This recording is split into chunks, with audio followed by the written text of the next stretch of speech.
I know you're gonna dig this. Hey, this is Angie Fisher, and you're watching We Love Rare Groove. Hi, I'm C. Mose, host of We Love Rare Grooves. Can you believe it? We are nominated for an award. And I'm Shantini Arvi, your co-host. We are nominated for the Discover Award.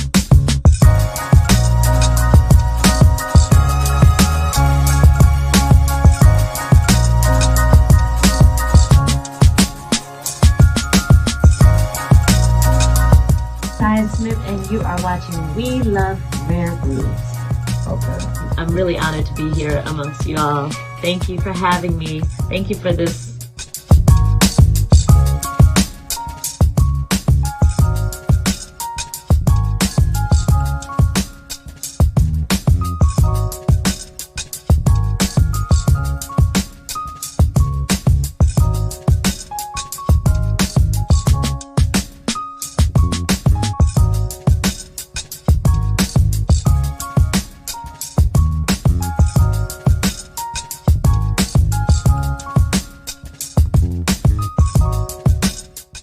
I think we got a new term. We're going to call it on the rock training. There we go. Got a question.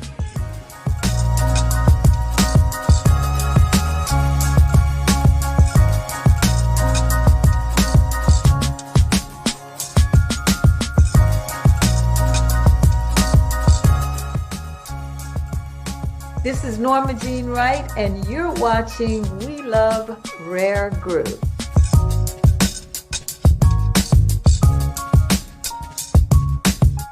This is Karen White, and we love Rare Grooves. Hey guys, it's me, Melina Moy. Thank you so much. We love Rare Grooves. I finally got my mic, so I appreciate it. I thank you. Nothing but love, and I can't wait to see. This is Janique Nina, and you're watching We Love Rare Grooves. This is Debbie Sledge, and you're watching We.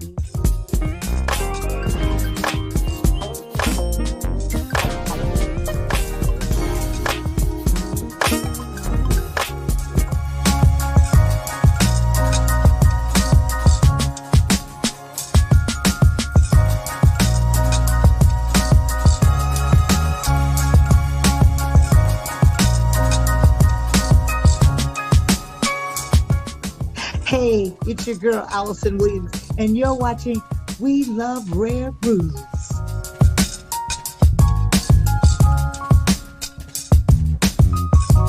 Yes, from me, yeah. Shake a hand, shake a hand.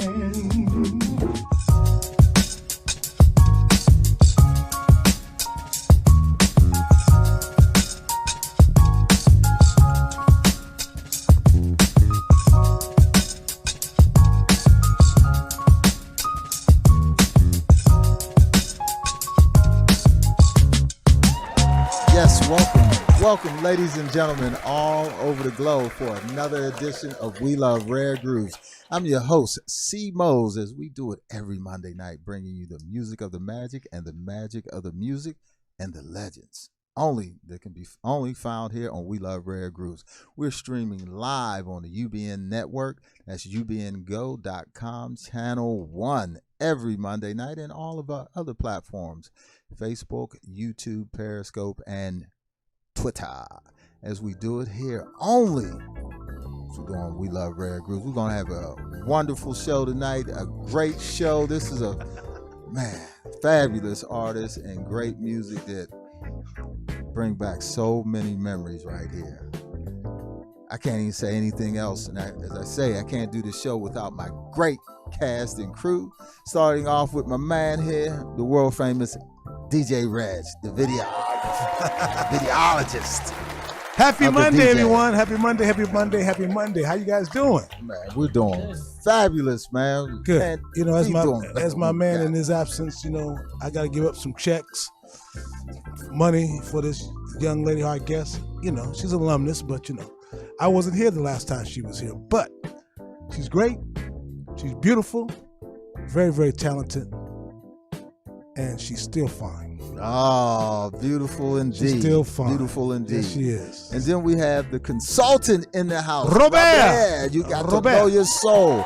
And again, congratulations today in the Washington Post. Yeah, Tell me about that little surprise there. Yeah. Well, wrote an opinion, an op-ed today on the lack of music and culture in the White House for the last 4 years. And they published it today in the Washington Post on the opinion page. So fabulous. They're still out here churning. But listen, it ain't about me. First of all, this song right here. This song? It's reminding you of your player days? Top 25 of all time for me. Number 2 on the all-time groove list. Groove? Groove. Okay. Yeah. Ooh, So man. I ain't gonna go into You was pushing up on him with this song? No. I was. Clifton said he was. Oh, you was at a higher level. You were trying to talk to the women.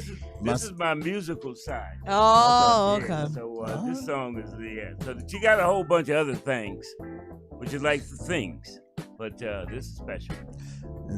And the glue that keeps the show together, we got the beautiful, talented, and lovely co-host, the one and only Miss Shantani Irie. Hey. One day, somebody's gonna help me out with your hey. Hey. What's happening with Raj in the game? How you doing, my dear? I'm doing wonderful. I'm so excited for our guest again. So to have her on. How was your weekend? My weekend was great. I know it was great. Shut up! Here you go. Are we gonna do part 2 of this? Right. That's what we seen. You she had on glow in the dark bikinis. I did not. I don't even own such a thing. In Las Vegas, in Vegas, waterfalls. That was just wrong at every level. Yes, it at was. every level. Whole lot of fog, man. Whole lot of fog. And this is a good church girl too. I'm a nice musician. Don't tell her that. Real good church girl. Get the numbers and everything at church. Oh my God! No, I did not. Hey, we do this every Monday night for our listening audience all over the globe. That's right. We're over in 52 countries. You can pull us up on any platform at all. And we can't do it without our great support team of Beverly Boys Production. That's right. The go-to guys for all your video production needs. They're looking for a project manager. Give them a call, 1-800-385-1243. And they do absolutely fabulous work for you. Ask for Cal Beverly. And if you do get the job, we want our cut. That's all I want to say. Why don't you go ahead and take it? You got management abilities. They said they want a project manager. Oh, you ain't about projects? I can't. Aren't you from the projects? I am from the projects, though. Yeah, that's true. I am from the projects. And you can manage, right? I can manage. I can manage the projects. And then, hey, today is the last day for your taxes, but all year round you can count on LB Tax Consulting. That's right. LB and she's doing Consulting Tax Group. And she's doing extensions, right? Yes, she's doing extensions. And she's helping you get those legal PPP loans. We want the legal ones. Legal ones? Want to get the other ones. 424-227-8885. And then we got our boys over at Lifestyle Imports. That's right. That's where you can get all your mailbox, passport photos, renewals of your plates. And you can also get your boot off. No, I better. You can get your boot off. I'm still trying to get that boot off. Boot off in 2 days. Get your boot off in 2 days. I guarantee it. We don't know yet if they do repos. Clifton needs to know if they do repos too, but we don't know. And then Sweet Life SoCal Digital Magazine. Sarah Harris and her team supports us every week, sending out over to 75 subscribers to let them know what's going on with We Love Rare Grooves. It's a great magazine. It's digital, and they're looking for entertainment. And I think for the entertainment, we're going to make a suggestion for our guest to be one of them in this fabulous magazine. But without further ado, we welcome back to the Groove Studios an award-winning musician, composer, and she's one of the most sought-out artists in the music industry. Now, she's classically trained on the piano, originally found success, 70s, 80s, 90s with her signature fusion of jazz, pop, and R&B. During this era, she composed and recorded hit songs like Forget Me Not, Remind Me That You Hear in the Background, and she has been frequently covered and sampled by many artists around the world. She's a 4-time Grammy nominated, composed scores for movies, television. She has been the first female musical director for many entertainment industries, top award shows such as the Grammys, the Emmys, People's Choice, NAACP Image Awards, HBO Comic Relief. Considered one of the top jazz pianists, and she has performed and produced with some of the esteemed artists as Stevie Wonder, Hey. Herbie Hancock, Wow. Prince, Heard of him. Nancy Wilson, Nancy, yes. Sheena Easton, Oh yeah. Carlos Santana, Carlos Santana, Freddie, and many, many more. She's an award-winning composer, and she's been commissioned by the Detroit Symphony Orchestra. That's one hell of a commission. Man, Detroit Symphony. Sympathy? Okay, thank you. Put that F in there.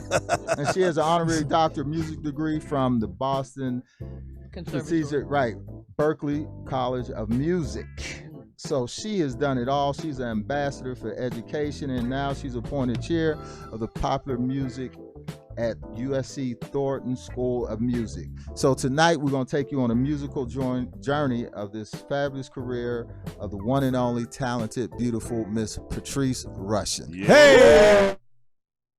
Professor is in the house. Professor. We got a Professor doctor in the house. okay? Professor. Did I miss anything? Doctor. No, I think you covered it all. That's the end of the show right there. Okay, thank you very much tonight. Good to see all of you. Thank you so much for having me back. Yeah. Well, thank you for coming back. You kind of set us off when we did this about 5.5 years ago when you said, hey, I appreciate what you guys are doing. Yeah. Before we knew what we were doing. And then the doors opened. The doors opened. Oh, we just kept dropping your name. That's how we got all the rest of the people. Well, Patrice did the show. Oh, if she did the show, then, we got to come on. So hopefully we did right by you, and we continue this journey as we do to keep the music alive, as we do here on We Love Grooves, and honoring our artists here. So, I mean, it's a different world 5 years ago. What have you been doing the past 5 years? Way more and than the pandemic and the last year for sure. Well, I think the last year has certainly been a change. Prior to that, I was always, doing some teaching. I've been chair of the popular music program over at USC, for wow, it's almost been like 9 years right there. And the last 5 have been really dedicated a lot, especially during the academic school year, to working with the young people, and for many of them introducing them to the legacy of our music through the eyes and through the lens of people who have been working inside of popular music for some time now, and who are aware of that particular history that we have, and jazz and so many things that have contributed to the music that we love, and to the music that our young people will write in the future. They don't know that it didn't all start with Bruno Mars, Right? They need to go back and remember that there were things that led to Beyonce. Right. And so we try to introduce them, to that, to bring things forward, and it's worked out really well. But, just like in every other part of our lives, the last year and a half has been really, really a challenge to sort of figure out and reinvent ways to offer information. So in education in particular, and in our program, which is a performance-based music program, that's kind of hard to do over Zoom. Yeah. So we had a lot of creative thinkers, in my faculty, and just trying to figure out ways to keep it interesting and keep the students motivated, and offer them as much as we could that we couldn't actually do physically, give them information so that we could try things and use technology.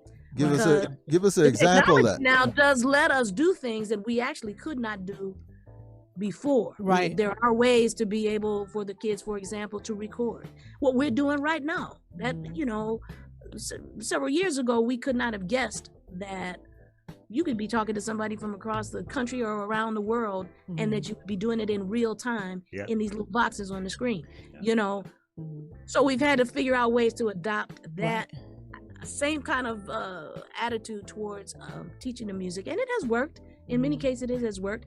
But there's nothing that's going to replace being in the same room at the same time with people like the real of thing. like minds making I bet music. you never thought you'd have a metronome on your phone. An app. Hey. Yeah, right. You And a got pitch an app pipe on your that- phone. They say there's an app for everything. Right. That's almost right. I mean, there's an app that can get you through it. I think the idea is how you incorporate it and how you use it. Right. Now, And, did you ever think you would, what made you go to teaching? You know, there was an old saying that definitely is not true for you, where they say those who can't teach. Well, you obviously can and have. So what made you go to the collegiate level? Why not high school? Why not junior high? Why USC? Like, how did that journey begin for you? Not preschool. Well, I think did you say preschool? Mm-hmm. Oh my God, it's so ridiculous. They need help too. You know, most artists are teachers. They just don't know it. And that's every time that you get on the stage, or every time that you play, every time that you sing, whatever you do, it has an effect on people. And that effect is some of the same information that you use when you the art of teaching. So while I resisted that whole idea of teaching, what I began to find out was that one of the things that I liked most was sharing information. And when you're allowed to share the information that you know the best, and the information that really does mean something to you, it doesn't feel like work. You know, it feels like you're doing what you're supposed to do. And as artists, that's a big part. Y'all are teaching. Y'all are teaching with this show. Every time you have an opportunity to expose people to some aspect of the music that they may not have thought about before. They feel it and they understand, but maybe somebody couldn't put it into words or couldn't help them sort of organize in their minds, you know, what it was about it that spoke to them. You know, that's the art of teaching. Being allowed to do it and talk about the kinds of things that I was most interested in sharing happened to happen at the collegiate level. And it happened actually first at Berklee College of Music in Boston. Right. I went there to do some clinics and to work with a few of my friends, Terry Lynn Carrington and Bill Banfield. Some people that were on faculty that wanted me to come in and talk about some of my experiences, especially being on the West Coast. And when I went in to share some of the things that I had learned through the experiences of being in the studio with some of the great people that you mentioned and so many others, I found out that there was a connection that needed to be made through people getting that certain information and history first and second hand, as opposed to in a book. We hadn't written it down yet. We didn't know. Right. You know, we were creating. Young and going through the studio and hearing and watching all of the masters and just, you know, going to the clubs when there were clubs to go to. Yeah. And all of these kinds of things. That was our classroom, and we were experiencing things. So that kind of experiential learning is a part of what it is that now is a part of the education, and especially at the college level. So then being from Los Angeles and being a USC alum, when they decided to put a curriculum together that focused on this aspect of the contemporary music idea and contemporary music palette, I was like, wow, this is what I wish I'd have had when I was going to school. Right. Didn't have anything like that, where we talked about the now relative to what has happened in the past in order to push it forward. So, now you went to the well-known Locke High School, where so many great people came out of there at that time. How do you, as somebody who really went to school for music when there was no technology, and you learned theory and you learned composition, how do you really instill that in your students who are now technologically, everything is a track and everything can be moved and dropped and made, and you come from an era where you had to redo it again if you didn't sing it right? There were no drop-in tracks in there. How do you keep them in both sides, where they appreciate theory and songwriting and sheet music and all that, but they also can deal with technology? How do you as a professor do that? Well, you remind them that you don't have anything to move or drop if somebody don't write the music. That's true, right? You know, the creative ideas and the kinds of things that keep moving the music forward and offer a way to be able to communicate new ideas and all of that through the music, you know, you need both. 21st century musicians need to do both. You don't have any reason not to, because it's easier than ever to be able to find and get information that can show you how. And you want to be able to do anything that allows for you to be able to communicate with that many more people. But the other side of that is that because there's more available to you to show you how to do it, is that the people respond to the depth of what you do. And I really do believe that if there's, you know, I always tell my students, I say, somebody give you lemons, make lemonade. One of the things that the pandemic has done, it's made all of us appreciate how much music has meant to us. Yeah. We took a lot of things for granted. Oh yeah. It made us appreciate performers and who's really connecting and who doesn't. Right. And I have a feeling that when everything opens up again and we are allowed to go and experience concerts, before you drop your money, you're going to want to know that you're going to have a great experience. That's right. In this little box, you have seen some wonderful, well-known people show you what's really up without all of the smoke and bombs, you know, and dancers and stuff. And then they're showing you where it's really coming from. You find out, oh, there's some things that I like, but there's some things that are missing. And then there are others that it doesn't matter. Well, they'll connect with just their piano and their voice or their guitar or acapella or anything. It's so amazing you talk about smoke and mirrors and where things come from. Most people don't know how much you pioneered the copyright and the sampling aspect of that era with your song and how you really had to fight for that. Can you talk a little bit about that with the audience? I'm specifically referring to your song for Men in Black and how they, you know, kind of snuck that in there on you. Well, the song was Forget Me Nots, and I recorded it in 1982. And the life of this song has been a real lesson, a real teacher. Just briefly, I'll try to take you through it. So in 82, I did this album, had Remind Me on it, number 1 on it, Forget Me Nots on it, a lot of songs that ultimately became associated with me as hits. But Forget Me Nots was one of the ones that the record company didn't like. So they were not really going after it, and they told us so. So we, my team and I decided that, well, you know, when you really believe in something, you got to be willing to back it up. So we put our little spare change together, and we bought 3 weeks of independent promotion just to get it to radio. If the people didn't like it, it would be out of there in probably a couple of weeks. But the people loved it, and it took off. Big lesson there. Wow. Be ready to put your money where your mouth is. And we went out and supported it. That year was nominated also for a Grammy Award. Fast forward about 10, 15 years, there was this movie called Big with Tom Hanks. Oh, yeah. And in the trampoline scene, the big trampoline scene, they used Forget Me Not. So now I see that, you know, wow, the use of music, if it connects in a certain way, can be used for multiple things, not just the dance floor. It can also be used, you know, in motion pictures and things like that. And this was something that was also interesting to me. Fast forward from there another 20 years or so, and I get this cassette. Y'all remember cassettes? Of course. Oh yeah, don't we? No, Come I on. do. That's all I had. I get this cassette in the mail and a letter from the motion picture company. I believe it was 20th Century Fox, and they said, please call us to come and collect your one-time payment of $2,000 for the small sampling of your song Forget Me Nots in the next big blockbuster movie, Men in Black, starring Tommy Lee Jones and Will Smith. So I'm all excited. I had been going to the movies a lot. I said, wow, you know, I saw the trailer, but the trailers very often don't have the music in it that is actually going to be in the movie. Oh, okay. Yeah. Very often it's not there yet. So I put my cassette in, I listened, I said, small sampling? This is like the whole, you know, I said, wow, that's our track and everything. And I thought it was, you know, I thought it was dope, but I said, but something ain't right up in here with this one-time payment. $2,000, yeah. Just one-time payment? They thought they can get it over you, you know? Over your head. And even though sampling was new and a lot of the now very standard kinds of rules and regulations that protect us, they weren't totally in place. This is one of those things that they were supposed to clear it. And it sat on somebody's desk too long. Anyway, I called my attorney. I said, well, what do we do? He said, well, send it to me. I sent it to him. We listened to it. And he says, you know, this is not a sample. This is a copyright. This is different because the Men in Black is based entirely upon Forget Me Nots.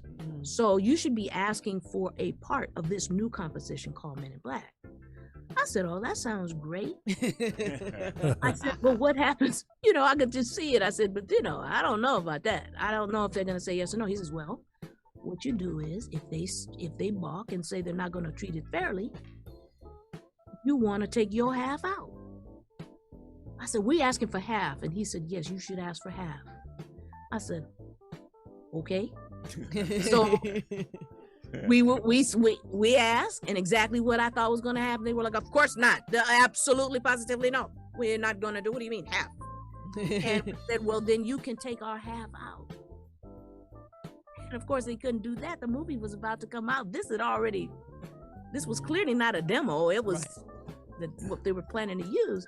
And they'd had to start all over. They had already shot cereal commercials and all kind of stuff. All kind of things were wrapped up into that franchise of Men in Black. So we were able to work it out. And so we were able to get half of Men in Black. Well, when I think about it, there are two things that come up for me that are interesting. First of all, that it was the same song that 2 decades almost before record company said, and we knew better and we stayed with it. The other big lesson is a challenge to my young friends who are out there now. And that is this, that now when you have songs that you do and you're not fighting for your rights in terms of the intellectual property of it being something where you get not only paid one time, but if it's reused, that you can be compensated for that reuse of the creative property. We're in that battle all the time for writers and creators to be able to be paid for their intellectual property. So if this situation I described with Men in Black had happened within the last 10 years or so, I'd have not seen another dime. But you notice she called her lawyer. Remember we were talking about the business side of, we always ask the business. Something they would have wished they had known. And they always say, I wish I knew the business of the entertainment business. And you had a lawyer to pick up the phone and call too. Let's go into our first musical selection here tonight in segment 1. DJ Reg, you're going to take me away. Give us a call. We're in the studios with Patrice Rushen, Grammy nominated musician, artist, composer. Give us a call, 323 Professor, the doctor. 323-524-2599, streaming live on ubngo.com, our YouTube channel, and Facebook Live. So we're going to go back where it kind of started from, and we're going to come back and talk about some of the artists that you work with in some of the early days of the music of Miss Patrice Rushen. DJ Reg, take me away.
What have we all become? A dream so far away, a prayer unheard. Can we get back what's been lost today? There's a message of love that can show us the way. My heart, your heart, to be as one when I'm done. Together it takes your heart, my heart. Time for us to see. It has to be for love. All that matters. Call a certain magic in your eyes. We spell each time that you appear. Call a certain magic in your eyes. We spell each time that you appear. It's so passionate it has been memorized. I'm more in love each time that you are near. Whoa. Start right. Love shining afar, just like the brightest star. Yeah. Sweet things you do set my heart aglow. And I want you to know they remind me I'm looking for. I'm looking dark. Remind me, yeah. I'm looking for. You love me, dark. You hold me close and whisper soft and low. If you want an amazing, high-quality video, definitely go with Beverly Boy Productions. Team Beverly Boy is so dynamic. What keeps you coming back to Beverly Boy is trust. They know what they're doing. I look at them, those guys as my team. That's my video team. If you're considering hiring Beverly Boy Productions, just do it. You don't really need to look much further than Beverly Boy. Give them a call. They will make sure your vision shows up on screen. We're excited to help you with your next project, so drop us a line and let's connect. If you want an amazing, high-quality video, definitely go with the beautiful, talented voice and a bossy Patrice director. Rushen. Did you like that acapella verse? That was amazing. I was like, wait, is that you? Where'd they get that? Where'd they find that one? We know people in low places, okay? Yeah. They over there with a machete. Now, did your guy, did he touch base with you? I was trying to really, and I think we may have it on the video later on for the surprise, but I was really looking for something from, I may be mispronouncing this word. Mispronunciating the word. Lord have mercy. So anyway, hold up, you mispronouncing. Anyway, I'm going to mess it up again. I messed that one up. Misagi. Is it Misagi Workshop?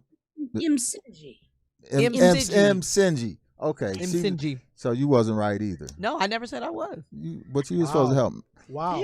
Wow. So I was trying to find some of that music because, I was going to buy the album. It's, it's a rare collection out there for almost $700. That's right. That's what I heard. You got it. Right. So you still have a copy of it, right?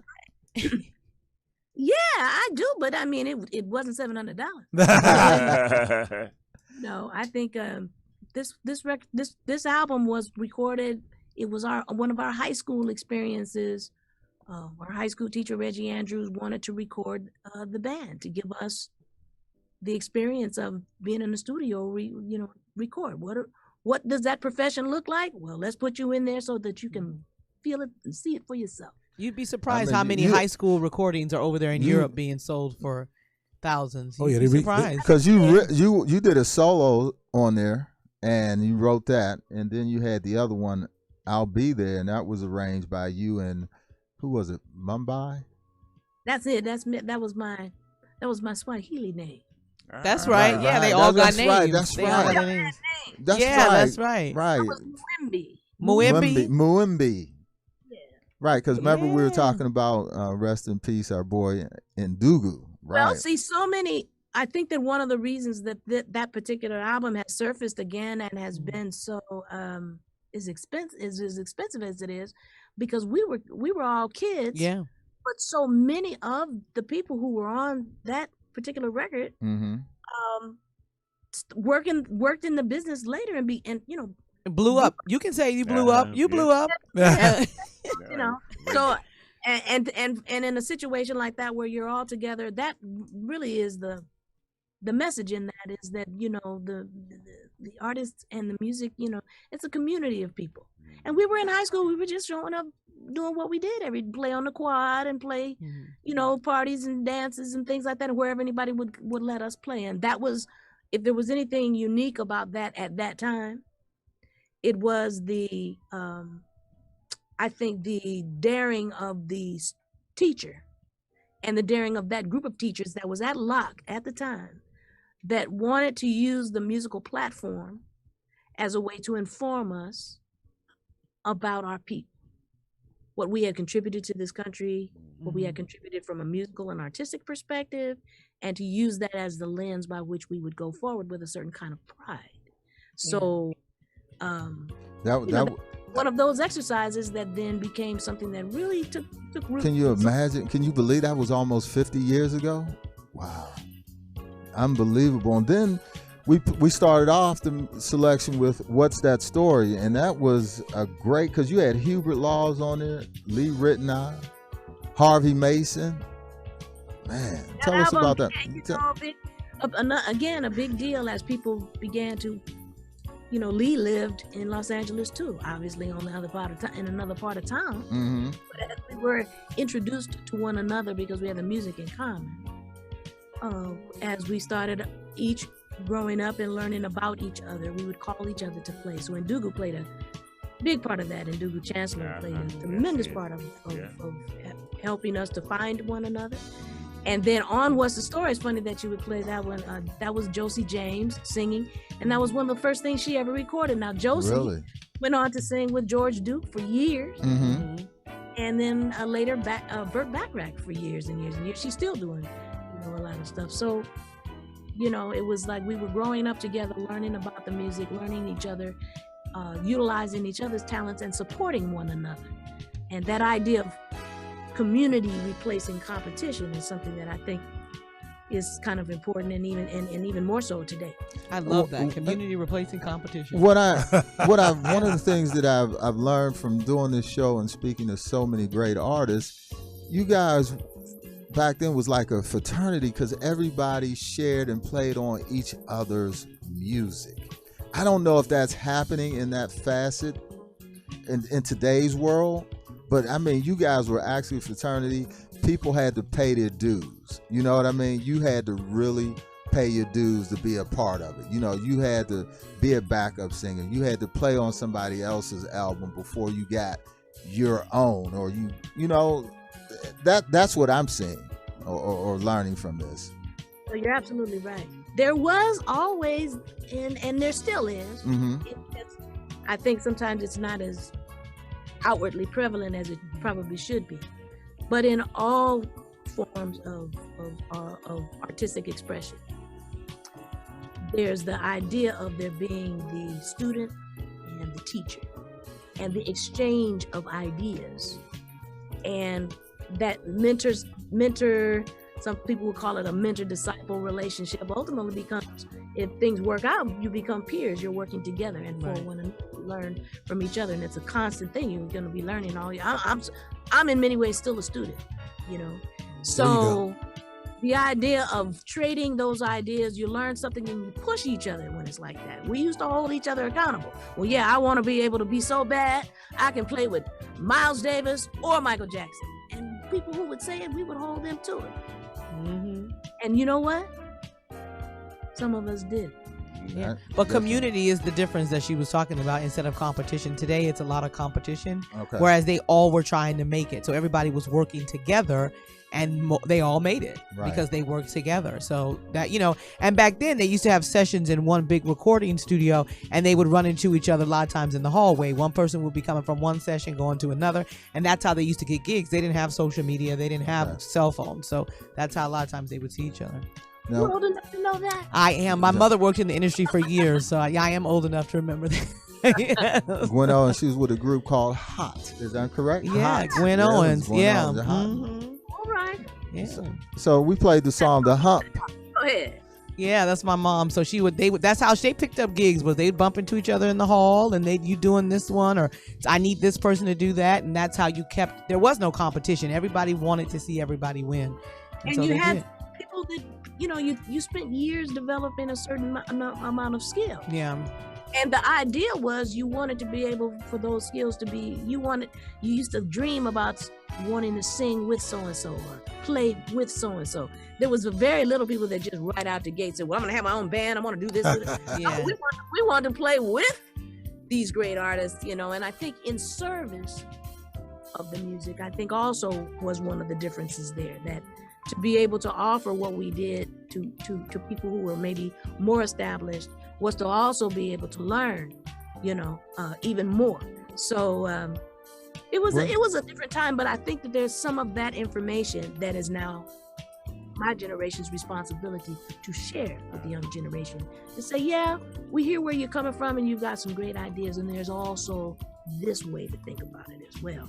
And it's beginning to shape, I think, a lot of young artists, you know, that you all probably are working with now, where their attitude is a little bit different from the standpoint of they want to do what they want to do. Right. But it's better to be able to do it on the shoulders of information and knowledge than it is just going out there thinking that the talent is enough, because it isn't. I love that. I love that line, in service of the music. Okay. Yeah. We're gonna keep that. We're gonna keep that one. Yeah, I love Do you it. hear this in the background? Stepping Stones. Oh man, y'all are killing me with all this great music. Do you talk to your students about the business side of the entertainment industry? Is that part of your curriculum too? It is absolutely part of it. I need to enroll in her. What's the enrollment looking like over there? I need to enroll. No, it is absolutely part of it, because these days you can't separate that consciousness from your artistry. You don't have to be necessarily the one to do it, but you can't even hire the right person to help you if you don't have an awareness of what kinds of things have to be considered. I'm come sit in the class. In, I'm gonna come up in the class. Right, we coming in there. Class. I'm gonna have to meet somebody though. Let me get in though. No, we're gonna be all right. We're gonna have our COVID. We have our COVID. Oh, we gonna we gonna sneak up in there. We know her. We with her. Right.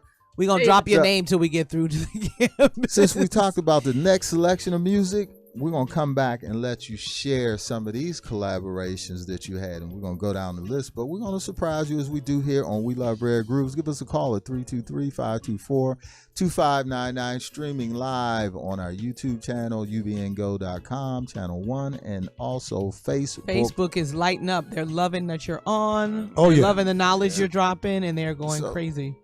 DJ Raj, you got me for part 2 of music with Miss Patrice Rushen. Oh, absolutely. Here on We Love Rare Grooves. Let's get rare and saucy right now.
Take me back to yesterday, when a dream that's come true wasn't far away. There was magic just to say something simply as sweet as your name. That's when I knew I was in love with you. And forever your love, all my dreams are made of. The things that bring me closer to you. I can't help how I feel. I know inside that it's for real. Just thinking of the things that you do brings me closer to you. Closer, closer. Dreaming brings me closer. There was magic just to say something simply as sweet as your name. That's when I knew.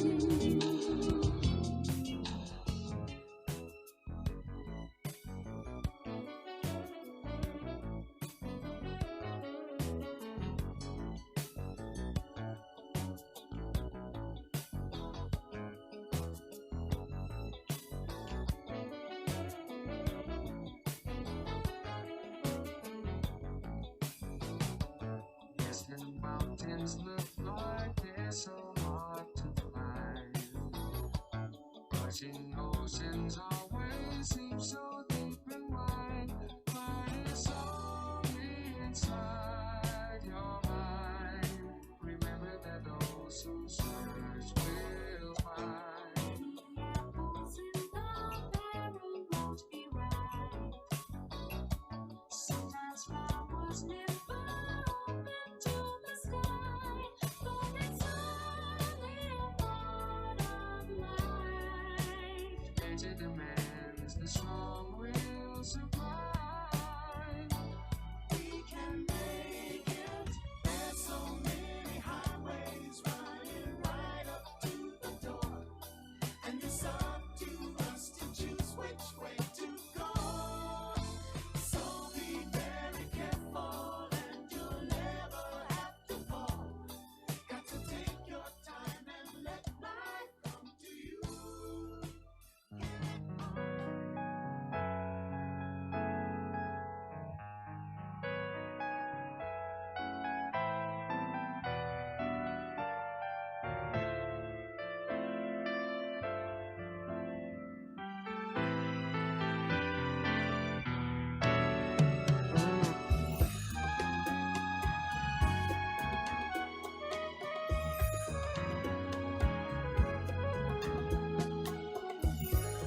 Dodging your feelings. Don't you know I'm hip to all your schemes, aspirations, and dreams? So I try to hide it. There's no need to fight what you think you feel inside. We're in love and you love me only.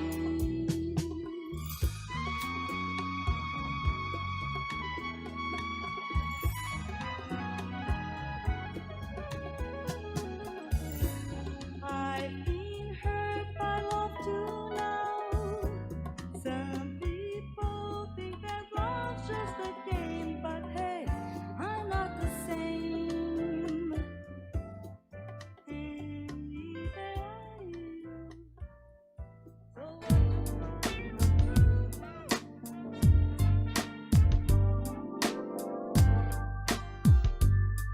Whatever you're running from, baby, don't let it chase you too far. I know this love thing can be kind of scary. Don't let it get you so far away that you can't find your way back.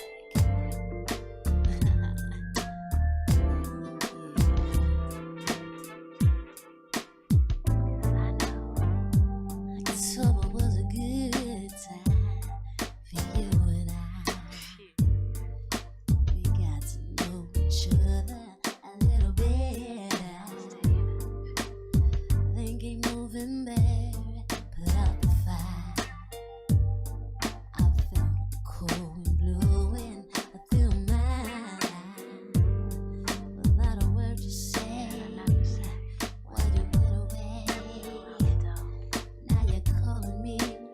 saw you yesterday. Said you need a chance. Wanna try again? Well, maybe we can talk about it over the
Don't wait until tax season to seek out your tax consultant. Come see what the services of LB Taxes and Consulting Group can do for you. They have extensive experience providing tax planning and services to small businesses and individuals. At LB Taxes and Consulting Group, they work with entrepreneurs such as Uber and Lyft drivers to provide you the most current tax strategies and advice on issues necessary for you and your organization. Call them today at 424-227-8885. That's 424-227-8885. Or visit their website, lbtaxes.com. They can assist you with information on PPP loans and stimulus checks. They provide services all year round for tax resolution and payment arrangement assistance. LB Taxes and Consulting Group, the experts that you can count on.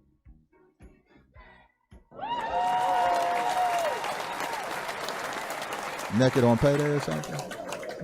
Oh, Robert wants to see somebody naked. Welcome back to We Love Rare Grooves. That had me on a hot mic there. Hey, Patrice. I'm embarrassed for you.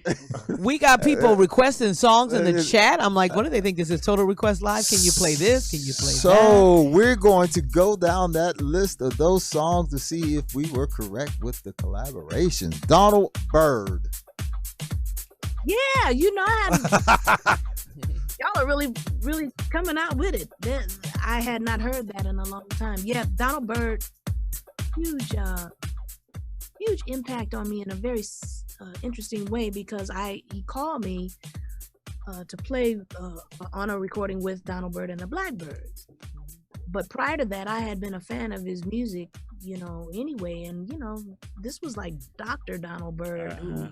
The doctor, yeah. First people that I was aware of that had, decided, relatively later in life to go to school and finish and get his doctorate degree, just an amazing trumpet player and an influential trumpet player at the time, but also a great educator and a great teacher. So, oh no. Like yourself, huh? Alfonso Johnson, 1 to 1. Man, see, now watch this. I don't think I had even heard that piece since then. Since then? We went in the crates for you, huh? Guys really did. I mean, you went back. Well, you saw the names on the side of that album. Mm-hmm. Narada, Michael Wilder, and Sheila Escovedo. That's Sheila E. Yeah. Mm-hmm.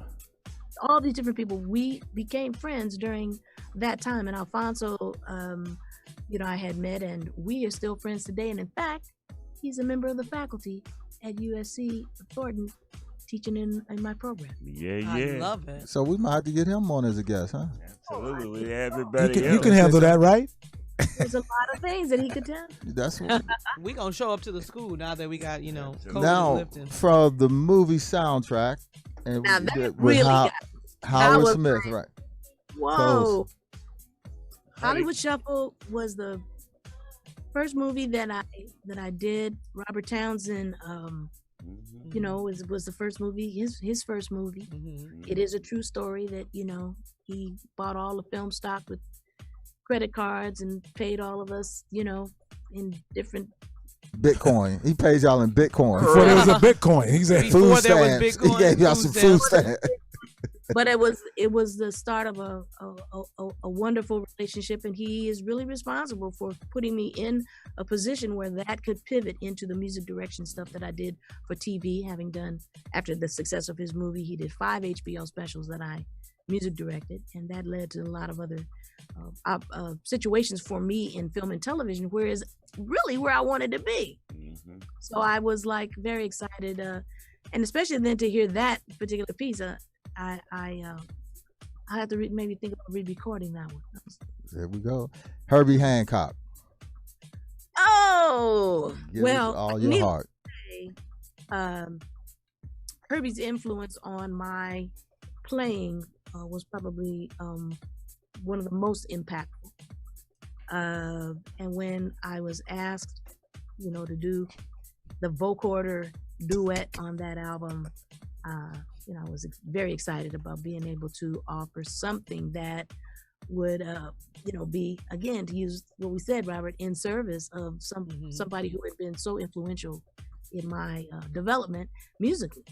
And, you know, he continues to be somebody that I watch because I think he's one of the people of that generation that gave my generation permission to be the best and not worry about the categories of the music. Yeah. There you go. If you love it and contribute, do so. Flora Perm. Yes, well, Flora, I met her actually through Alphonso Johnson. And we became friends, and she was on we were label mates there for a very short time when I was on Fantasy Records, which was out of the Bay Area. Berkeley. Also on that label. And so I would go up and they would have me come in and out a lot of times to play and record with different people. And that particular recording, you know, the late great Ndugu Chancellor was the producer. Right, I seen that recording. So he loved that song, and he says, I think Flora would do a great job with this song. So man, I love that song. I cleaned so many seeds off that album. We're trying to keep this an educational. Yes, but I'm just telling you what it means to me. You know, that song right there. This is a family show, sir. And then Val Watson. Now that you guys brought that one up, I was like, wait a minute, whoa, you know, yeah, you know, I didn't get to know Val especially well, but our paths kept crossing, fans of one another. That was another thing that used to happen a lot back in the day. You didn't necessarily see each other often or get to know each other, but if you respected the music and where people were coming from, you know, you found ways to let them know. Yeah. One of the ways you would let them know would be to ask them to do something on your project or something. So, you know, it was really good, you know, to hear that. That was a surprise. Now, Cab, I'm interested to know who the musicians were on this, if you remember. Yeah. Particularly the bass player, because he was just really killing it. Bunny Brunell was the bass player. Wow. And of course, Tony McAlpine was the guitarist. And there were several different drummers at the time that used to play off and on with this group Cab. Dennis Chambers was one. And, you know, that particular recording, I remember that was one of the first recordings that we did after doing a series of small gigs, just to be able to play. You know, we used to just go sometimes to places just to be able to put something small together and go play. So we were like a trio or quartet that would do fusion. And it was fun for me, you know, keep my chops up and all of that. And then Bunny decided we should record. And so this is one of the first albums that somebody had a home recording studio where, you know, we were all each coming in to overdub or doing a track and then sending in the files. I hadn't done that a lot before back then, and it was kind of an experiment, but it sounds amazing. Now tell us this, we didn't talk about it last time. Where were you the first time you heard your music on LA radio? Oh man. I can't remember what street I was on, but I was driving. I was Mhm. on my way. I was on my way somewhere, and I don't know where, and I literally had to pull over. I literally had to pull over because I don't think anyone is, you're not prepared for that. You know what I Mhm. mean? I was by myself. What song was it? I don't remember.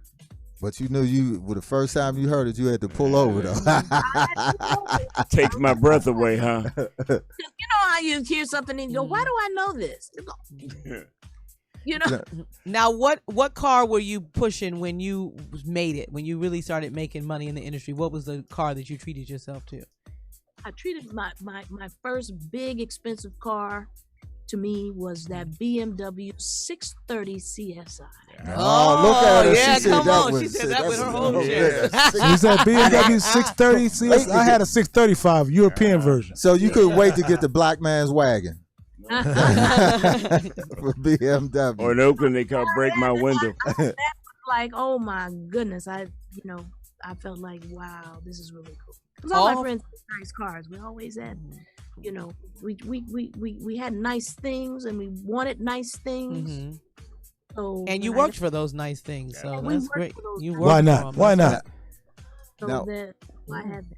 We got another question for you. New one. Tales from the tour bus. Now you went on tour, and I need one of those stories. I'll give you an example. What was that bow-legged Lou story with Full Force opening up for? Where they were wearing the glow in the dark thongs? Yeah, right. They were Yeah. opening up for Cameo, and the manager came in and told them that Cameo doesn't like you wearing those glow in the dark and taking stripping your clothes off. Right. And they said, "Well, tell Larry to come in and talk to us." But I said, "Larry doesn't talk to opening acts." So at the end of the story, they kept wearing it on tour. So it was one of those tales from the tour bus. I don't have any great tales on the tour. Just a tale. It don't have to be funny. Like just a tale.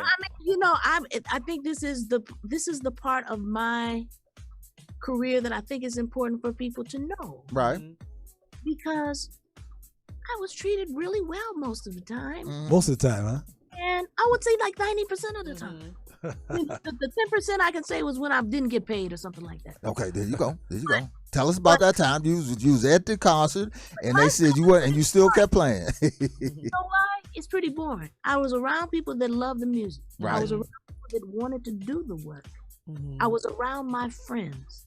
There I you was go. around people that we grew up with. And they respected her. Respected me and they respected each other. Right. And we had fun on the road, man. We didn't have any drama. That's good. We didn't have any like craziness. All of the kinds of things that are fun to talk about, I Right. guess. We just went out there and had fun playing the music and meeting the people and enjoying ourselves, and from the standpoint of why we were there. And I guess some people would call it relatively boring, but no, we worked our butts off in order to become the kinds of people. Well, you've had some of the people, Terry Brown, Paul Jackson Jr. You had Ndugu on the show. Right. Yeah. We've alluded to some of the other people, but that was who we were, and we were very proud to be in a situation that gave us a platform to represent that part of what excellence could look like. And they were raised to be around. I mean, they were raised to carry themselves a certain way. That's very Patrice, hold it real quick. Patrice. Hey, so that means we were pretty boring. Yeah. Hey, Patrice. Gerald Albright said he remembered your car. Gerald said he remembered your car. He remembers that car. He said he remembered that car. That's what he said. He's online. He's online with us. Yeah, Gerald. Gerald. That's right. Yeah, I know. He rode in it a lot. Was she a respectful driver, Gerald? Because you guys all were locked together. Now, where have you not performed around the world that you would like to perform? Oh wow! Where have you not visited? I haven't. I would love to. I've been to Africa, but just South Africa. So there are other parts of Africa, West Africa, northern part of Africa. I've never been. The Horn, yeah. There, I would like to perform there. Big Lots Red. of fans all over the continent. Big Red. Where else? China. Okay. Haven't done China? I've been to China. No. I'm going. I can go over as your security. Oh my God. Me too. As a security. I can give you a tour. I've been there.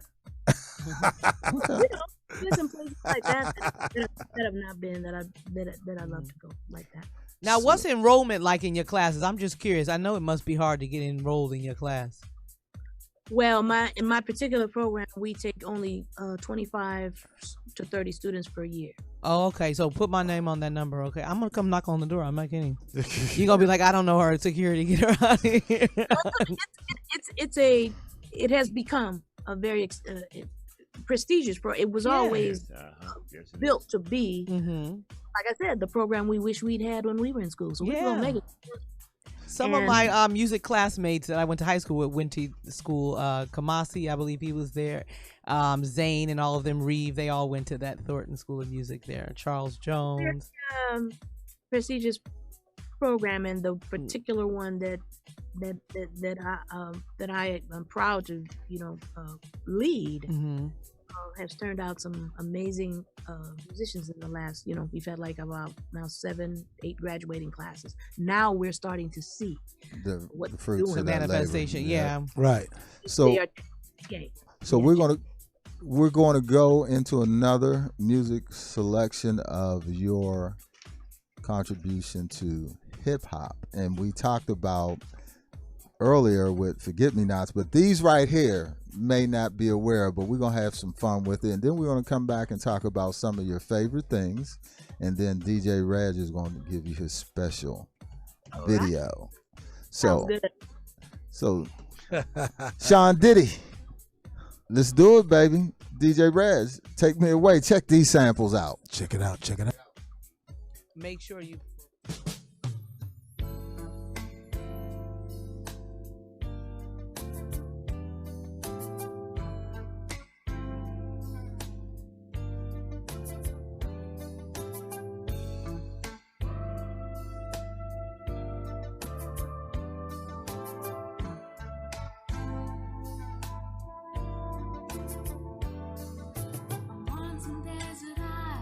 Searching for the love you gave me, looking deep inside for the treasures that I found, the gold mines of time, all the secrets of our hearts. It's always what you find that makes it hard for you to part. When it is love, you'll always find somebody. When it is you, somebody will find the heart. When it is love, you'll never hide.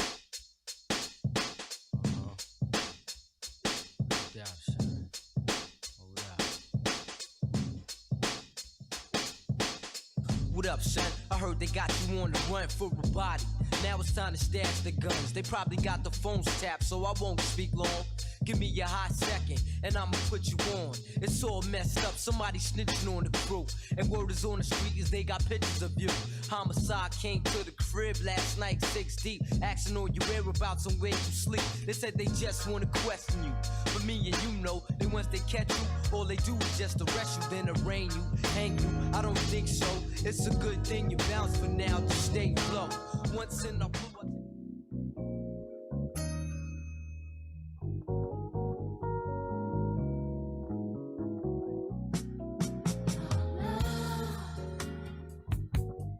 Means the world to me. Words cannot express the joy you bring. Your love moves me tenderly. To have you by my side means everything I see. Your love has the best of me. If I could give you more, then that would be a settle for my love.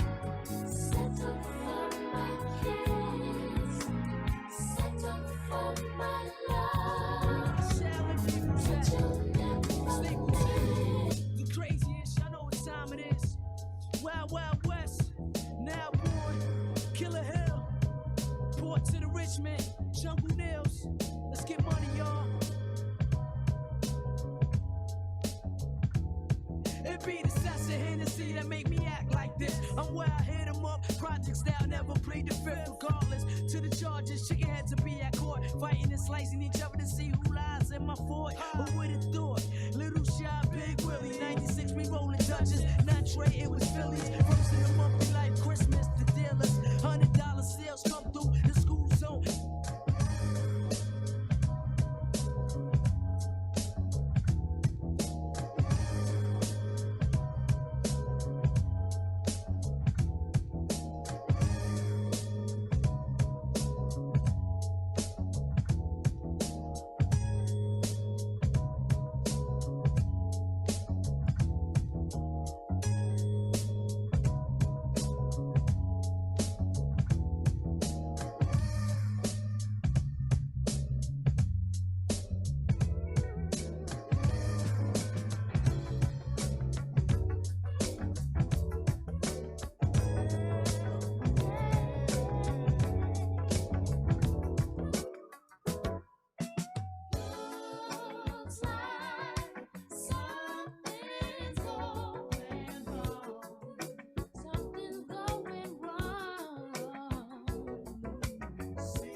Complete with an accent that made us sound hillbilly. Around this time, a slamming drunk was milk is chillin'. But even cooler was my social worker Dylan. Yeah, I had a social worker cause I had some trouble. Anyone who ripped on me, I popped their dome like bubbles. He bring me to his crib to watch my favorite races. That's how his daughter Millie became one of my favorite faces. She had the curves that made you wanna take chances. I mean, on her man, I love to make advances. I guess her father must have got the same feeling. I mean, actually finding his own daughter Millie appealing. At the time, no one knew, but it was a shame that Millie became a victim of the touchy-touchy game.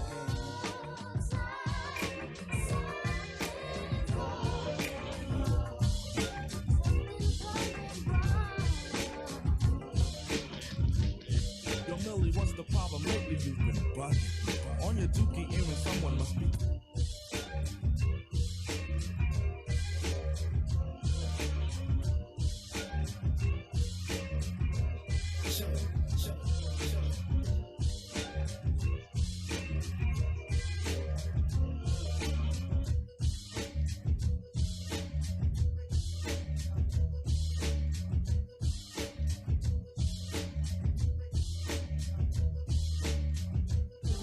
Make the sex spectacular. Make me lick you from your neck to your back, then you're shivering, tumbling, chills up that spine, that ass is mine. Skip the wine and the candlelight, no reach down tonight. It's alright with you, we fucking. Deja vu, the blood spark, finger fucking in the park, pissy off Bacardi Dark. Remember when I used to play between your legs? You beg for me to stop because you know where it would head. Straight to your mother's bed, not the Marriott. We'd be lucky if we find a spot next to your sister. Damn, I really missed her. Way she used to rub my back when I hit that. Way she used to giggle when your ass would wiggle. Now I know you used to sweets at the Parker Meridian, trips to the Caribbean, but tonight no ends. I can recall a certain magic in your eyes. A spell each time that you appear.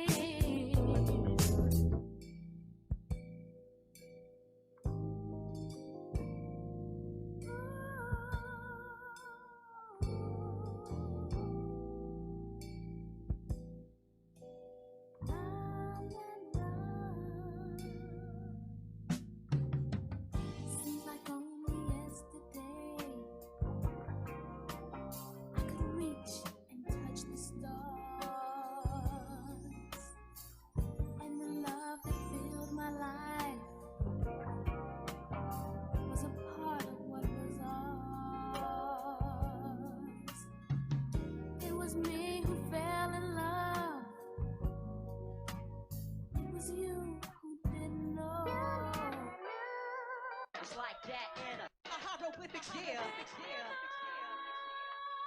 It's like that in a hieroglyphics, yeah. It's like that in a hieroglyphics, yeah. It's like that in a hieroglyphics, yeah. It's like that in a hieroglyphics, yeah. It's like that in a hieroglyphics, yeah.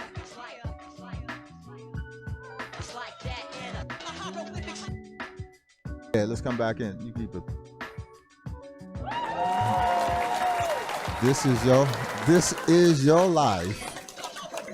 And this is other people playing with your life. Right.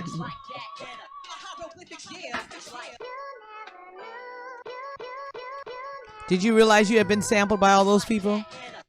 I knew some of those, and there were a couple of them. I was like, oh, wow. You want us to send it over to you? We need to call somebody. That's great. It's a beautiful thing, though. It's a beautiful thing. It's a very high compliment. I mean, Really like is. people ask me all the time, well, how did you feel about so-and-so sampling your work and blah, blah, blah, you know, as if there's something bad about that. But there's a couple of ways to look at it. One is, you know, that the work is still relevant and has meaning for someone, that they would use it as a basis for their own creative expression. That's a very, very big deal. And then the other thing, obviously, is that, you know, we all are doing what we're doing with the hope that what we do matters to someone. So it becomes a very high compliment, you know. It is, because these guys went in the crates and pulled the music out, whoever the producer was with them. It's just amazing, you know, that they sample. We're going to take a second here. We got a caller. We got a caller? Okay. Caller? Look at Sean. Look at that. Sean Diddy said we got a caller. Sean Diddy. Mm-hmm. Hey, Patrice. Thank you for calling We Love Rare Grooves. Who do we have on the line? Sherry Brown. Hi, Sherry. Hi. How are you? Hey, girl. You all are sounding wonderful. And golly, Patrice, taking me down memory lane major. They have been working it out. I've been here going, oh, my gosh. You know, cool. Yeah, the bomb. Yes, yes. And Howard Smith said to tell you hi recently. Oh. Yeah, you all have to do that song again. Wow. Closer to you. Closer to you. That's it. So wow. Thanks for gracing the show with your presence. Well, thank you, girl. I'm having fun. You all in the rare grooves. I'm loving it, and I just wanted to give you a shout out and say you all are sounding good. And thanks, Patrice. Thank you very much. I appreciate that. We love you. Love you too, man. Thank you, Sherry. We'll talk to you soon. Bye. All right. So we're going to do a little bit of some favorites of yours. And then after that, we're going to do our Dusty of the Week. And then we're going to close out with a beautiful video done by DJ Reg. Right. So what's your favorite song to perform? Ooh. It's probably too hard. It is hard. Yeah. Favorite song to perform? Well, I like playing number one. Okay. Mm-hmm. All right. That's all. And the reason I like playing number one is because it's a great way it's a good warm up, you know, gets everybody excited, gets me excited. And it's a feel good kind of tune that is everybody can participate, everybody can sing. So that's one of my favorites. What's a song that you play that you've been playing for years that you still find difficult? That's still a challenging song to play. Oh, that's another really good question. Yeah. Like no matter how many times you sit down and play it, you're like, ugh, it's always something you have to work on. Yeah. I would think any of the pieces that are more that leave room for jazz improvisation, and a lot of the commercial pieces, like Haven't You Heard? There's room in there for a solo, and trying to figure out how to craft something like that. I know it doesn't sound like it would be all that, but it's in a weird key. Yeah. It's in a great key to sing, terrible key for a keyboard. So that's one that is difficult. You know, I have to think about it, you know. And then all of the pieces from the jazz part of my catalog, you know, a lot of the instrumentals, Shorty's Portion and you know, a few of the things that were done kind of early on, you know, were challenging at the time and remain so now. But that's part of the beauty of that music, that you're consistently discovering different things. With all of your options, how do you manage your time? I mean, you do band, or the leader of the Emmys and the NAACP, and then you're a professor, and then you got gigs. How do you manage your time? Well, I know it looks on the surface like I do everything all at the same time, but I don't. It has gotten to the point where I've had to kind of compartmentalize a little bit in terms of focusing on whatever activity that I am in at the time.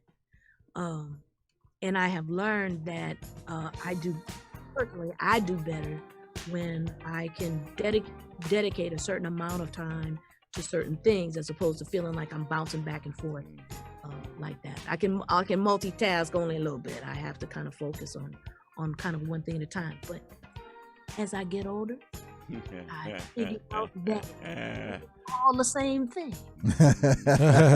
So it's all one thing. And so even in terms of how I'm learning to put time towards the music, put time towards the teaching, put time towards my family, all of these kinds of things, each lesson kind of teaches me something about the other part.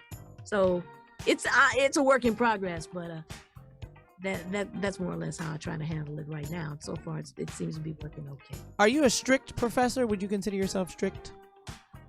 Oh, I wouldn't consider myself, but I'm sure my students do. I would say this. I learned from great teachers. Mm-hmm.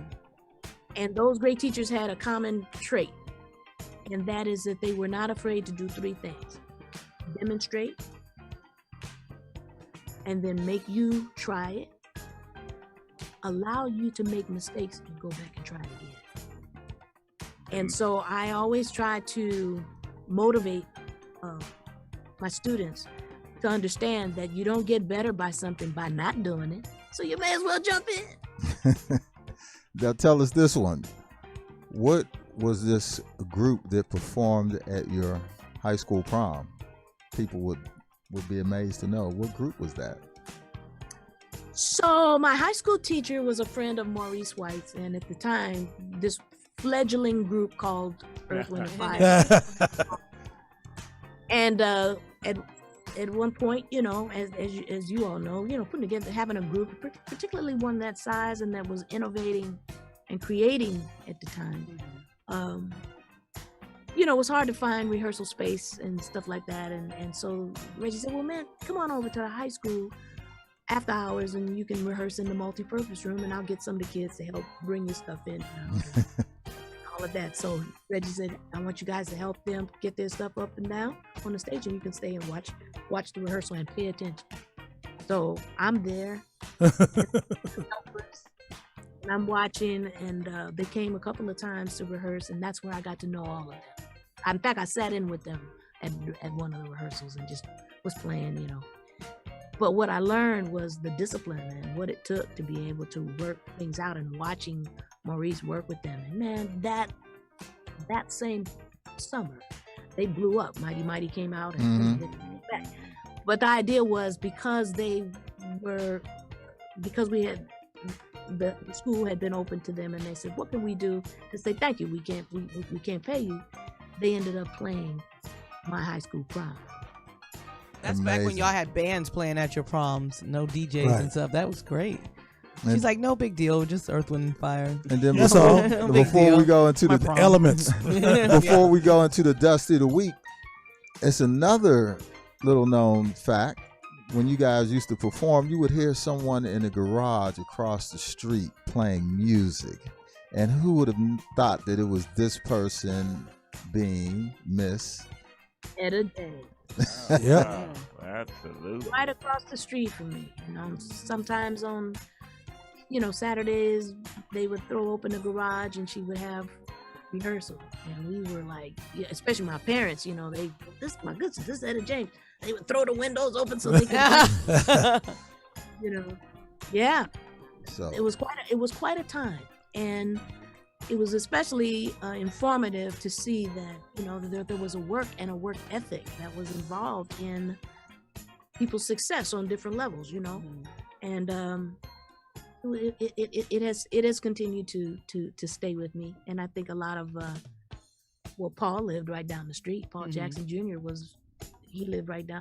I've known Paul Jackson Jr. so long that I knew him before he started playing the guitar. Wow. Wow. That's going back. Now, do you pinch yourself from time to time? I know you've worked really hard, obviously, to be where you are, but do you ever pinch yourself and say, I cannot believe the career and life that I've had from music? You know, I'm so grateful because, you know, I know that music, you know, kind of found me early, you know, and I was grateful for that. And I'm grateful that I had parents who acted on that, you know, who said, okay, so what do we do? They loved music, but they were not musical people, right? As you know, playing instruments or anything like that. But they listened to what other people had to say in terms of places where they could go to allow for a certain kind of exposure. And that exposure came in all forms, not just paying for music lessons, but it also came in having the radio and the TV on and paying attention to the sounds and the songs and the theme shows of the TV shows and watching the variety shows and learning to dance and watching them have their house parties. My parents used to have little house parties for their, you know, for their friends. Rent parties. Body language when they would be playing dominoes and all these kinds of things. Give me 15. It all represented a part of a culture where music and the idea of rhythm was a big part of everything that you did. Yeah. So, yes, to answer your question, sometimes I go, wow, what a great time that I grew up in. And being able to that is another great line that you, the idea of rhythm. The idea of rhythm. You know, and it's so culturally driven that it's pretty phenomenal. And he took it out of schools. So as we continue here on We Love Rare Grooves, give us a call, 323-524-2599, streaming live on the UBN network. That's ubngo.com, channel 1, Facebook Live, and our YouTube channel. Now we get ready to go into our Dusty of the Week, brought to you by SoCal Digital Magazine, the Sweet Life SoCal Digital Magazine. You have that, Sean Diggity Dig. Okay, for Sarah Harris. Those people who don't know, our Dusty is the record you pull out of your mother's basement and blow the dust off. You have to go dig out that crackling sound. And you're choking on the record player. And it's brought to you by Sweet Life SoCal Concierge Magazine. And one day we're going to have Sarah Harris do an interview on you, Miss Patrice Rushen. So right now, our Dusty of the Week, a little video of, since someone as yourself with beautiful fingers, magic fingers, baby fingers, of Miss Hazel Scott and her magical fingers. And then we're going to go right into the special video presentation by DJ Reg for you. So hold on, strap it up, because we getting ready to take me away. Sean Diggity Dig, DJ Reg, what y'all got for me? Shantini. Well, we did a Consultant, special. Robert A. Let's do this. When the black keys meet the white keys on Piano Avenue, She can see the video, right? do their music. They do. They swing it in G's corner keyboard screen.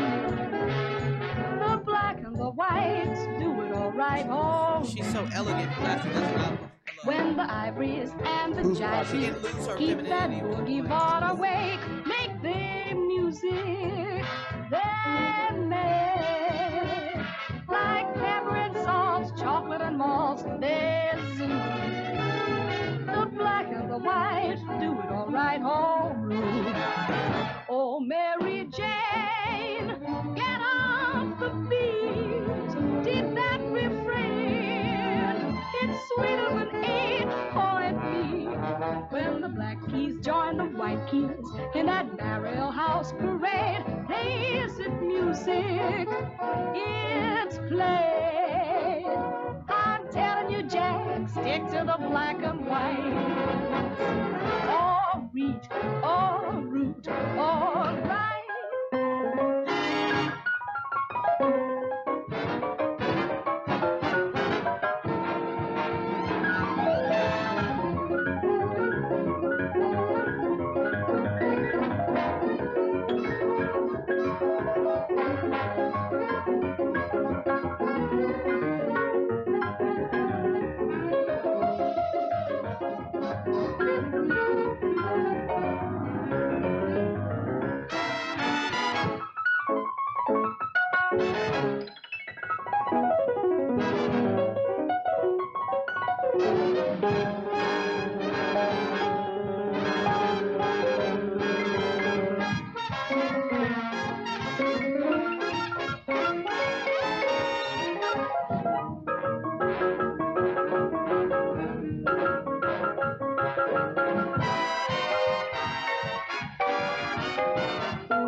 if ever you should have to stop performing in front of people, and they're not usually that crazy, would you miss that applause?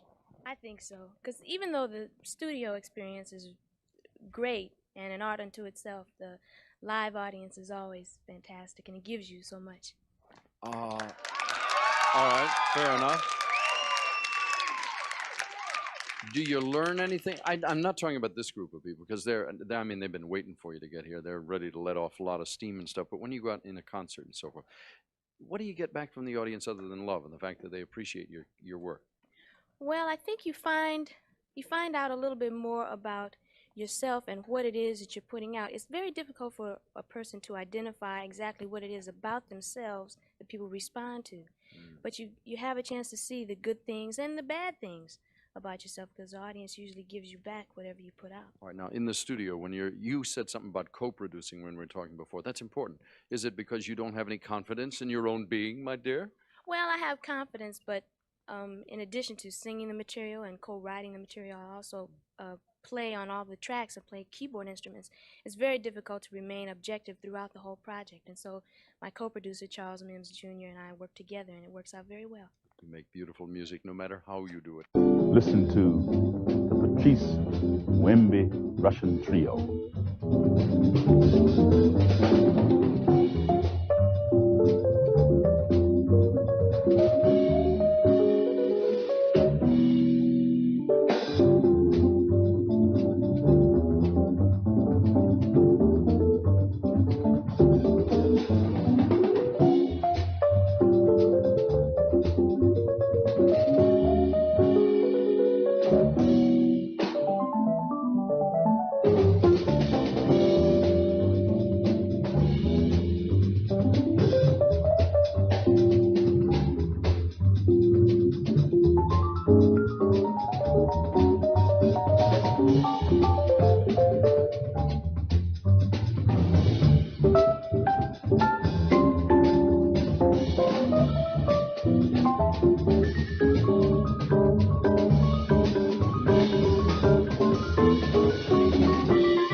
was playing that bass? Welcome back to the Groove Studios with Miss Patrice Rushen. This is your life.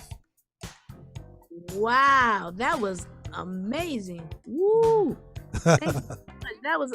I would love to have that. I will. We'll send you a copy. You'll get it. You'll get it. To you. You can put it on your website. That was amazing. I would love to have that. This is The your last life. song, who was playing the bass? Okay, ready? Yeah.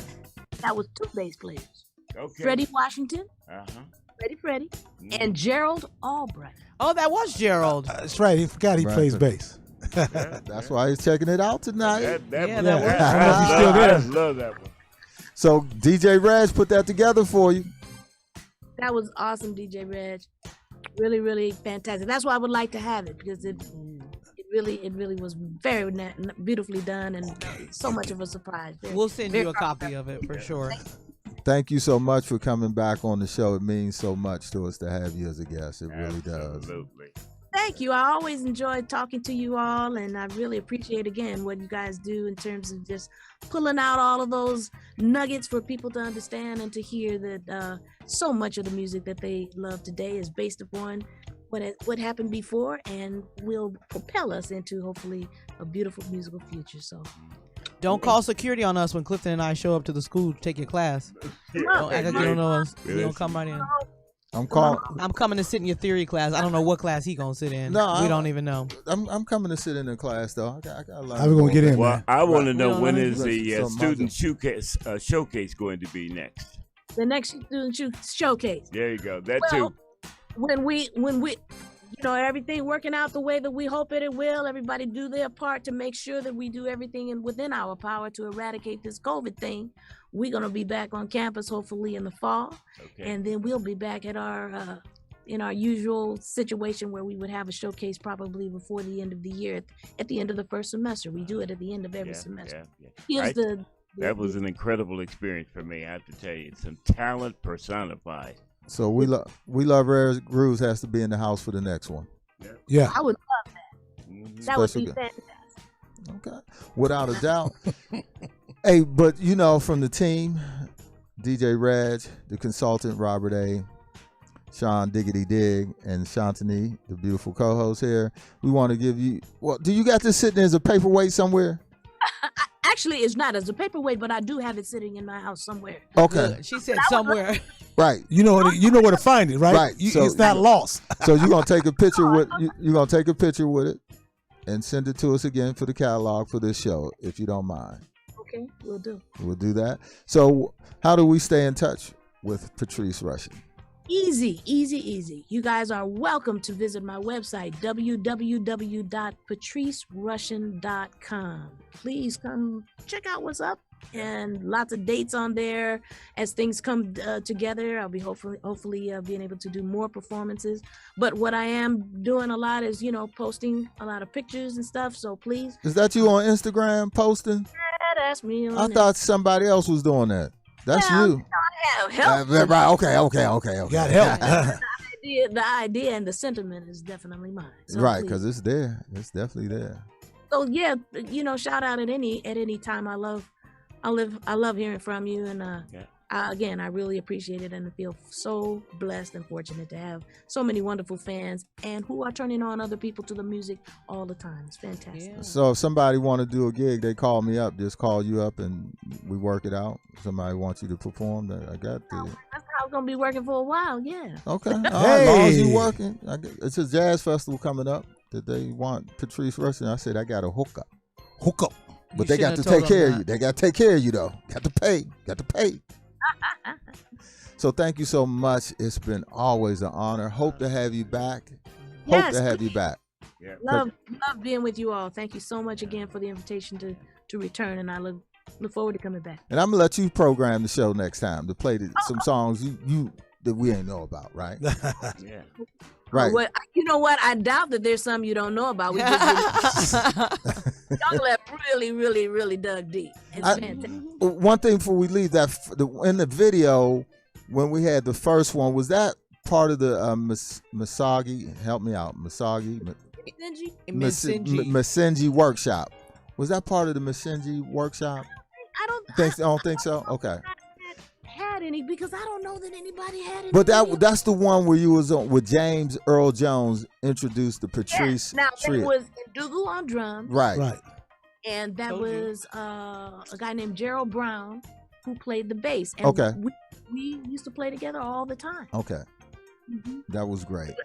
So it was just after those years of being in high school where we really, we're out trying to make our mark. Okay. Man, we want you to stay blessed and safe during all this time and get back in school in September, and we will continue to stay in touch. Thank you to everyone on Facebook who tuned in. Oh, You yeah. had quite an audience tonight. You had You had all your peoples. Continue to follow us on our Facebook, YouTube, Apple Podcasts, iHeartRadio. The show is in its entirety will be available on our YouTube channel and Apple Podcasts and iHeartRadio. Mazlan Jazz Festival coming up. That's what Clifton's trying to put you on, but he don't know what he's doing. Yeah, that's he what he's trying. don't know what he's doing. He trying though. And Big Red might make it happen though. You never know. Mazlan Jazz Festival, October 8th through the 11th, the most sophisticated destination jazz event in the Pearl of the Pacific. All-inclusive food and drinks. You get a private jet. Secluded resort, Pueblo Bonito, Emerald Bay. Preferred or VIP packages. Jakeem Joyner, Peter White, DW3, Marion Meadows, Don the One Bell, Johnny Britt. A huge group. Go to MazlanJazzFestival.com, 323-961-2299. That it is. Don't show up on the Clifton's name because they might not let you in. That's why I'm trying. You want to get your that's what tickets. I'm talking about. We don't want you to be stuck in Mexico. Hey, we want to thank our guests, our audience. Sweet Events. Yes, Sweet Events. We want to thank Beverly Boys Production. We want to thank Lifestyle Imports. Yeah. And we want to thank LB Tax Consultants. Yeah. The consulting group. Okay. All of our wonderful sponsors. And thank you all of our viewers for sticking with us. So Sean, you got to show all those when we said it, but don't worry about it. We're going to get you there. Last Sean time you were Diggity here, it was 2016. Don't be a stranger. Don't be a stranger. Don't be a stranger. Man. All right. Well, we won't make it that long. There you go. Thank you, dear. Thank you so much, dear. Hey, we want to thank our listening audience all over the globe for tuning in. So next week we have on our show, it should be a fly there for Mr. Will Downing. Will Downing. Next week. Ooh, that's great. Mr. Will Downing. He should be in there.